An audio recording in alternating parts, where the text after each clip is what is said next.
Hi guys, welcome back to Flora Fun and Food. My name is Lauren and today we're going to do another pressure canning meal in a jar. This time it's Asian chicken thighs. Let's go! Okay, first thing we're going to do is chop up our spring onions. I'm just going to take off the tops because they're just a little wilted.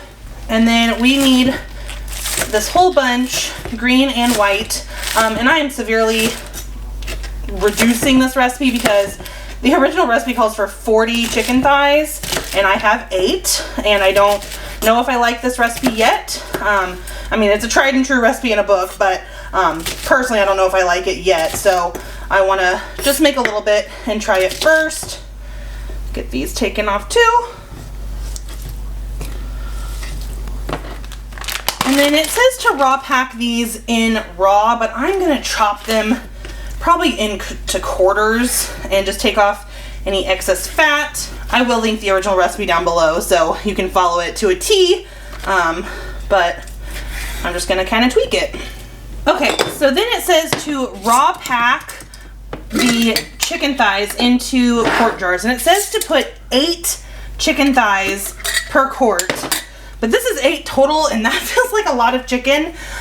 Plus my husband and I like kind of more saucy things, so I'm just gonna add more of our liquid to these.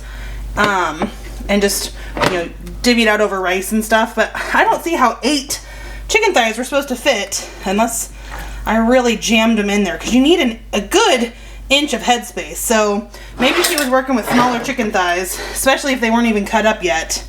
But I'm gonna do 4, so fingers crossed it works. All right, we'll wash our hands, get all the chicken out of the way. Now, since we are putting things in raw and cold, we don't want to preheat our jars, so they'll just stay at this temperature, and when we put the water in our pressure canner, we will leave it cold as well. So, now let's make the sauce, and I'm going to do half of her recipe. So her recipe calls for a cup of honey, so I'm going to do a half a cup. This might be easier if I do this. And then I'm going to go add a half a cup of water to this. Then her recipe is 3/4 cup of soy sauce, so I'm going to do probably half a cup. Maybe a little more. I'm just kind of eyeballing this because I think it'll be fine. Then she says 1/4 cup of rice wine vinegar, so I'll just do 1/8. There we go. A tablespoon of sriracha, so I'll do like a teaspoon and a half. A tablespoon of onion powder, so again, teaspoon and a half or so. I like a lot of flavor though. 2 teaspoons of garlic powder, so just 1 for me. Then she says 3/4 cup of tomato paste, and I'm out of tomato paste after all that spaghetti sauce I made, but I dehydrated some cherry tomatoes, so I'm gonna put in probably 2 heaping tablespoons of my powder and just let the liquid that's in there absorb it. It'll be fine. I don't need as much as the recipe calls for, but if you have tomato paste, that's what she calls for. And then she says 3 tablespoons of clear gel, so I will go in with 1.5 tablespoons. And again, this is clear gel is just modified cornstarch. You cannot use regular cornstarch if you're pressure canning because it can cause like dry clumps to stay hydrophobic where the water doesn't absorb and cause issues with the heating elements, heat penetration and all of that. So you definitely have to use a certified canning cornstarch, which is called clear gel. So I'm gonna whisk this all together. It smells really good. And she says that she serves this with rice and broccoli, and I think that sounds delicious, so we'll have to give it a taste test here after a while, but she swears by this recipe, so I'm counting on it being good. Okay, and then it says to add 1 tablespoon of chopped scallions per jar.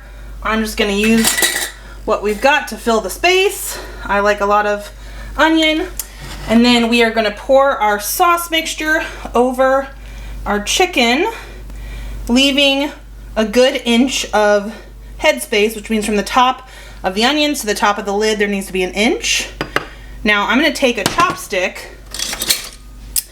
and get any air bubbles out. See how the sauce is going all the way to the bottom now? You're gonna have to top it up a little bit. So wiggle everything around, get all those air bubbles out. They can cause a lot of problems canning. There we go. Same with this one. You can see as soon as I move, the sauce kind of makes its way into the spaces. And top it up.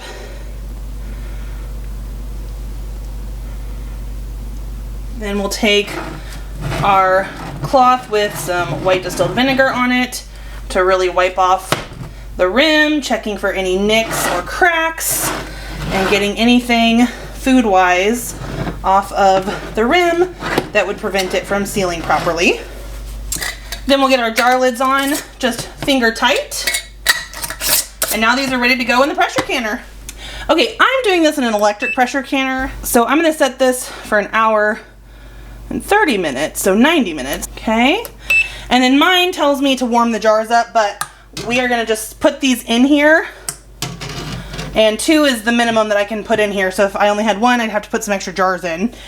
But we're gonna let this get up to temperature without the regulator so that the contents are also the same temperature going forward. So we'll get that started.